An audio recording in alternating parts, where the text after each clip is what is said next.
Amerikada ishlayapsiz, mazza qilib o'ynab kulib yuribsiz deb havas ko'zi bilan qarab aytdi-da. U opamiz aslida 5 ta qizni tarbiyalab, katta qilib turmushga uzatdi-da.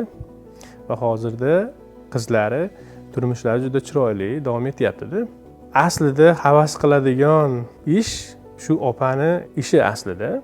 5 ta qizni tarbiyalab, voyaga yetkazib, turmushga uzatish bu juda murakkab, qiyin bo'lgan masala va havas qiladigan narsa.